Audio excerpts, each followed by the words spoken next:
RPSC के द्वारा आयोजित करवाए गए आरएस इंटरव्यूज़ के दौरान जो मेंबर्स के द्वारा कैंडिडेट से क्वेश्चन पूछे जा रहे हैं उसका डिस्कस इस वीडियोस के माध्यम से करेंगे। ये सीरीज नंबर 5 वीडियोस है जिसमें आप लोगों को मैंने 4 वीडियोस अपलोड कर दिए गए हैं, वो भी आप लोग यहाँ पे देख सकते हैं। सभी क्वेश्चंस यहाँ पे ऑथेंटिक हैं, किसी प्रकार का फैक इसमें क्वेश्चन आपको देखने को नहीं मिलेगा।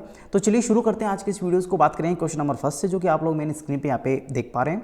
सबसे पहले क्वेश्चन की बात करेंगे तो राजस्थान में कुएँ और नलकूपों द्वारा सिंचाई का कितना प्रतिशत भाग यहाँ पे सिंचित है, यानी कि कुओं और नलकूपों के द्वारा कितना भाग सिंचित किया जाता है। तो इसका राइट ऑप्शन की अगर बात करें तो 70% जो है सबसे ज़्यादा कुओं और नलकूपों से सिंचित है राजस्थान में। और सबसे ज़्यादा अगर बात करें तो जयपुर जिले में यहाँ पे सबसे ज़्यादा सिंचित है। चलिए अगले क्वेश्चन की ओर यहाँ बढ़ते हैं। क्रोध और असहिष्णुता सही समझ के शत्रु हैं, ये वाक्य किसके द्वारा यहाँ पे कहा गया था। तो इस प्रकार के क्वेश्चंस की अगर बात करें तो ये वाक्य जो है आपका महात्मा गांधी के द्वारा यहाँ पे कहा गया था। ये एक एथिकल क्वेश्चंस हैं, एक आप कह सकते हो कि काफ़ी टैक्टिकल क्वेश्चंस हैं। ये कैंडिडेट जो है इनके पास में यहाँ पे लिटरेचर करके यहाँ पे सब्जेक्ट था, उसी से यहाँ पे पूछा गया है। अगले मेंबर्स के द्वारा यहाँ पे जो पूछा गया है इसी कैंडिडेट से, वो पूछा गया है अगर आप जिला स्तर का एक जिम्मेदार ऑफिसर हैं, यानी कि अधिकारी हैं, जिस पर अनेक उच्च अधिकारी भरोसा करते हैं, इसकी ईमानदारी को ध्यान में रखते हुए सरकार से उसे वरिष्ठ नागरिकों के लिए एक स्वास्थ्य देखभाल योजना के लाभार्थियों की पहचान करने का दायित्व सौंपा गया है, आप किस प्रकार से इस दायित्व या फिर इस कार्य को अंजाम देंगे, यानी इस कार्य को आप परिपूर्ण निष्ठा से किस प्रकार से यहाँ पे कर पाएंगे। ये भी आपका सिचुएशन क्वेश्चन है, इसी कैंडिडेट से पूछा गया है। हालांकि मेंबर यहाँ पे साइकोलॉजिस्ट थे, उनके द्वारा ये क्वेश्चन पूछा गया है मैडम के द्वारा। तो इस प्रकार के क्वेश्चंस को आप लोग अपने लेवल पे सॉल्व करने की कोशिश कीजिएगा। तो यहाँ पे अगर इसके मेरे अकॉर्डिंग आंसर की बात करें तो यहाँ पे सही दिशा में प्लानिंग करके अपने स्तर पर कमेटी का गठन कर लूँगा, यानी कोई भी लोकल कमेटी जो है इस इश्यूज़ पे मैं गठित करूँगा। उसके बाद में समय समय पे उसका फीडबैक यानी कि अवलोकन भी करूँगा, जिसमें अवलोकन में मेरा सबसे बड़ा फोकस जो होगा वरिष्ठ नागरिकों के लिए स्वास्थ्य देखभाल योजना का फीडबैक लेना होगा, जिसमें मैं फीडबैक लूँगा कितना कार्य यहाँ पे परिपूर्ण हुआ और कितना कार्य यहाँ पे नहीं हुआ। उसी के अनुसार फील्ड्स में जैसे आवश्यकता पड़ेगी तो फील्ड्स में मैं भी जाऊँगा और उस कार्य का पूरा यहाँ पे फीडबैक मेरे द्वारा यहाँ पे लिया जाएगा और कमेटी का जो फीडबैक होगा वो भी यहाँ पे लिया जाएगा। तो इस प्रकार के क्वेश्चंस के आंसर आप लोग अपने अकॉर्डिंग से मॉडिफाइड करके या फिर आप लोग डिजाइन करके आप लोग यहाँ पे मेंबर्स को दे सकते हैं। हो सकता है आपका क्वेश्चंस के आंसर देने का लहजा कुछ अलग तरीके से हो, लेकिन मैंने मेरे अकॉर्डिंग आपको समझाने की कोशिश की है। अगले क्वेश्चंस की ओर अपन यहाँ पे बात करेंगे। ये भी आपका सिचुएशन क्वेश्चन है, नेक्स्ट कैंडिडेट से यहाँ पे पूछा गया है मेंबर के द्वारा। तो ये आपका मेन स्क्रीन पे आप लोग यहाँ पे देख पा रहे हैं। संबंधित मंत्री यानी कोई भी किसी भी विभाग का जो मंत्री है उसने आपसे आग्रह किया कि सड़क पर टूट फूट जो कार्य है उसको प्रोजेक्ट के रूप में आपको दिया गया, और मंत्री ने ये भी सुझाव दिया कि उसके इंटरेस्ट को ध्यान में रखते हुए, यानी मंत्री का जो भी इंटरेस्ट है उसको ध्यान में रखते हुए इस प्रकार के प्रोजेक्ट आपको दिए गए, डील किए गए आपसे। और उसके लिए मंत्री जी ने आपके सामने कुछ प्रस्ताव भी रखे, जिसमें मंत्री जी ने आपको कहा कि अपनी पत्नी के नाम, जो आपकी पत्नी जो है उसके नाम, उसको एक बड़ा भूखंड मेन रोड पे उसको गिफ्ट के रूप में यहाँ पे दिया जाएगा। इस बात से आप लोग कितना सहमत है और इसके लिए आप लोग अपना आंसर किस प्रकार से यहाँ पे सजेस्ट करेंगे मेंबर्स को, आप लोग यहाँ पे कमेंट बॉक्स में भी लिख सकते हैं, या फिर इस प्रकार के क्वेश्चंस के आंसर आप अपने लेवल पे डिजाइन कीजिएगा और मुझे फिर आप लोग कमेंट बॉक्स में कमेंट कर सकते हैं। तो ये भी आपका सिचुएशन क्वेश्चन है, काफ़ी अच्छा टैक्टिकल क्वेश्चन है, आप लोग यहाँ पे इसको सोल्व कीजिएगा। नेक्स्ट मेंबर से, नेक्स्ट कैंडिडेट से जो पूछा गया क्वेश्चन है वो आप लोग यहाँ पे देख रहे हैं। कथक का संबंध कौन से घराने से है। तो यहाँ पे घराना है, सॉरी यहाँ पे घराने नहीं, घराने से है। तो ये आपका जयपुर घराने से बिलोंग करते हैं। और मोस्ट ऑफ ये अगर कथक की बात करें तो ये आपका एक नृत्य है जो कि राजस्थानी परंपरा में यहाँ पे किया जाता है। तो देखिए इस प्रकार के क्वेश्चंस भी, डायरेक्ट फैक्चुअल क्वेश्चन भी यहाँ पे मेंबर्स के द्वारा पूछे जा रहे हैं, या फिर एरिया स्पेसिफिकेशन से भी क्वेश्चन पूछे गए हैं। ये जरूरी नहीं है कि आप लोग यहाँ पे अजमेर से बिलोंग करते हैं तो अजमेर से ही आपसे पूछे जाएंगे, ओवरऑल किसी भी डिस्ट्रिक्ट से या फिर किसी भी इश्यूज़ के बारे में आपसे पूछा जा सकता है। नेक्स्ट कैंडिडेट से जो पूछा गया है, महिला मेंबर ने महिला कैंडिडेट से पूछा है, महिला सशक्तिकरण के लिए आप लोग क्या सुझाव यहाँ पे देंगे। तो महिला सशक्तिकरण की अगर बात करें, यानी कि वुमेन एम्पावरमेंट की, तो सबसे पहला बेसिकली जो है वो शिक्षा को जन जन तक पहुंचाना, निरक्षरता को दूर करने, लिंग संवेदी शिक्षा पद्धति बनाने, लड़कियों के नामांकन और अवधारणा की दरों में वृद्धि करने, साथ ही महिलाओं द्वारा रोजगार, व्यवसाय, तकनीकी कौशलों के साथ साथ जीवन पर्यंत शिक्षण को सुलभ बनाने के लिए शिक्षा की गुणवत्ता में सुधार के लिए विशेष उपाय मेरे द्वारा यहाँ पे किए जाएंगे। तो इस प्रकार के आंसर आप लोग यहाँ पे देख सकते हैं। अगले क्वेश्चन की बात करेंगे तो यहाँ पे 7 क्वेश्चन आ चुके हैं जो कि मेंबर से पूछा गया, ने कैंडिडेट से पूछा है। बढ़ते प्रदूषण का मुख्य कारक क्या है और आप इसमें क्या बदलाव कर सकते हैं, यानी कि पॉल्यूशन जो है उसको आप लोग अपने लेवल पे, एक कमेटी के लेवल पे या फिर अपने लेवल पे किस प्रकार से कंट्रोल कर सकते हैं। इसके आपको जो रेलेवेंट जो आंसर है मेरे अकॉर्डिंग यहाँ पे यहाँ पे प्रदूषण का अर्थ है यहाँ पे प्राकृतिक असंतुलन, दोष पैदा करना या फिर विभिन्न प्रकार के वायु प्रदूषण, जल प्रदूषण, खाद्य प्रदूषण या फिर शांति वातावरण, नॉइज पॉल्यूशन से प्रदूषण कई प्रकार के यहाँ पे हो सकते हैं। इनके सबसे बड़ा फीडबैक जो होता है, जो नियरेस्ट जो इंडस्ट्रीज़ होती हैं उसके पॉल्यूशन के कारण होता है, या फिर आप वाटरफॉल जो होते हैं उसके जो डिस्पोजल अपन इसमें बहा देते हैं तो उसके कारण यहाँ पे होता है। तो इस प्रकार के क्वेश्चंस भी आंसर आप लोग यहाँ पे डिजाइन कर लीजिएगा। अगले क्वेश्चन की बात करेंगे तो यहाँ पे अगला क्वेश्चन यहाँ पे मेंबर्स के द्वारा कैंडिडेट से पूछा गया है, नैनो टेक्नोलॉजी का उपयोग अपने प्रशासनिक कार्यों में किस तरह से आप लोग करेंगे। तो ये क्वेश्चन भी आपका अपने ब्रांच से रिलेटेड है। ये कैंडिडेट यहाँ पे इसी ब्रांच से बिलोंग करते थे, इसी ब्रांच से इन्होंने टेक्निकल डिग्री ले रखी है। तो यहाँ से नैनो टेक्नोलॉजी के रिगार्डिंग में इनसे क्वेश्चन पूछा गया है। तो इसके आंसर की अगर बात करें तो आप लोग अपने इस आंसर को अपने लेवल पे देने की कोशिश कीजिएगा, साथ ही कमेंट बॉक्स में भी इसको कमेंट कर दीजिएगा ताकि मुझे भी इस आंसर का जो आपका जो आंसर देने का आइडिया है वो लग सके।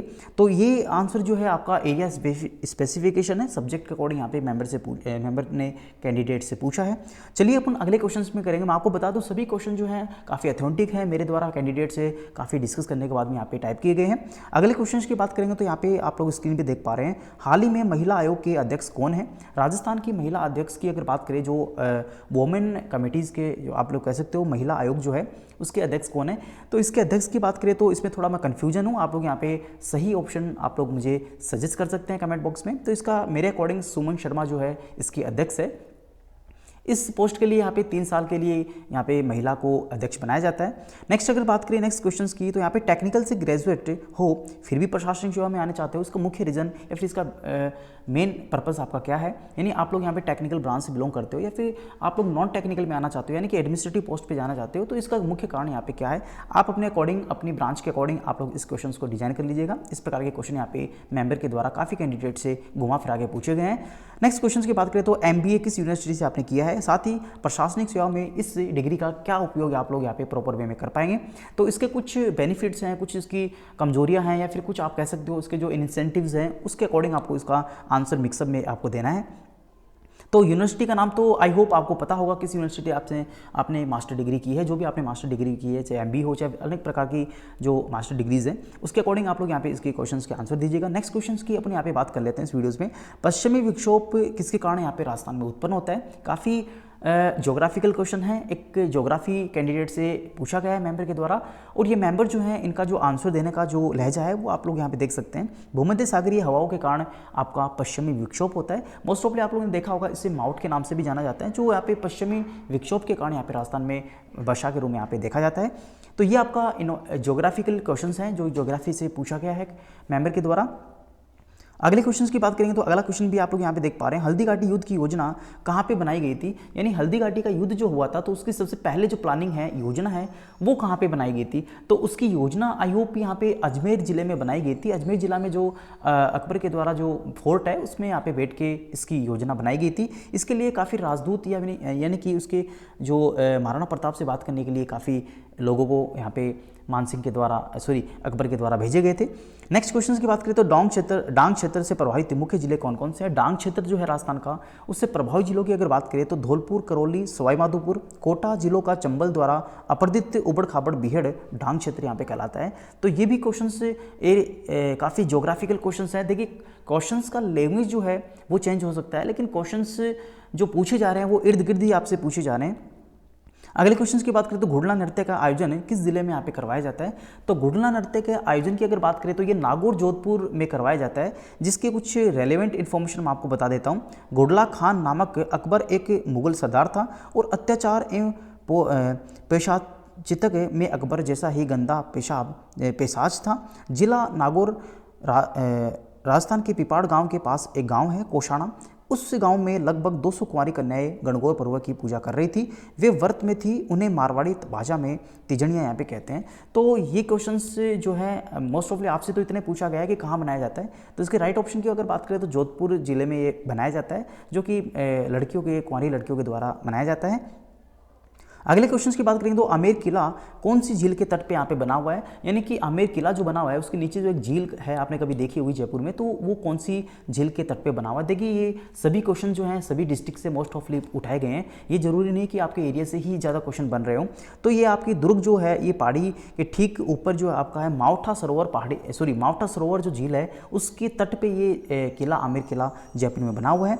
अगले क्वेश्चन की बात करें तो हाल ही में नए जैविक उद्यान का शुभारंभ यहाँ पे राजस्थान सरकार के द्वारा किया गया है। तो ये उद्यान जो है, जो जैविक उद्यान है वो कहाँ पे स्थित है, तो मैं आपको बता दूं नाहरगढ़ उद्यान जो है जो जयपुर में स्थित है उसका यहाँ पे इनॉर्गेशन माननीय मुख्यमंत्री जी के द्वारा यहाँ पे किया गया है। तो ये आपका पहला जो अगर बात करें तो सज्जनगढ़ में है, दूसरा आपका नाहरगढ़ में है। तो इस प्रकार के उद्यान के बारे में भी यहाँ पे ज्योग्राफिकल जो बायोडाइवर्सिटी से संबंधित यहाँ क्वेश्चन पूछे गए हैं।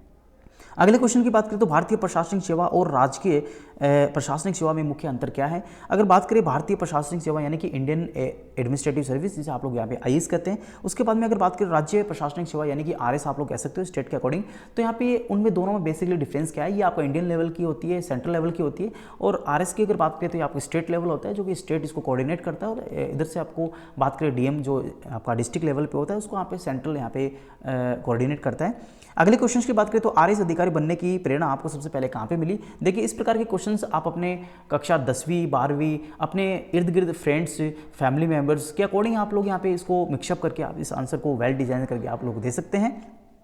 तो ये भी आपका सिचुएशनल क्वेश्चंस है जो कि मैंने आपको इसके आंसर का इंडिकेट आपको कर दिया, आप लोग वहाँ से इस क्वेश्चंस के आंसर बना सकते हो। आई होप आपको पता भी होगा इसका सॉल्यूशन। तो ये अपने पास में आज की डिस्कस थी जिसमें टोटल 20 क्वेश्चंस का सीरीज में आपके सामने आरएस में पूछे गए मेंबर्स के द्वारा कैंडिडेट से क्वेश्चंस का सीरीज नंबर 6 में। तो ये अपने पास में पूरी इंटरव्यूज़ के अंदर पूछे गए क्वेश्चन की सीरीज़ थी। आशा करता हूँ वीडियो आपको काफ़ी अच्छा लगा होगा। इसी प्रकार के वीडियोस आपको अच्छे लगते हैं तो प्लीज़ लाइक और सब्सक्राइब करना बिल्कुल ना भूलें, साथ ही अपने फ्रेंड सर्कल में शेयर भी कर दीजिएगा।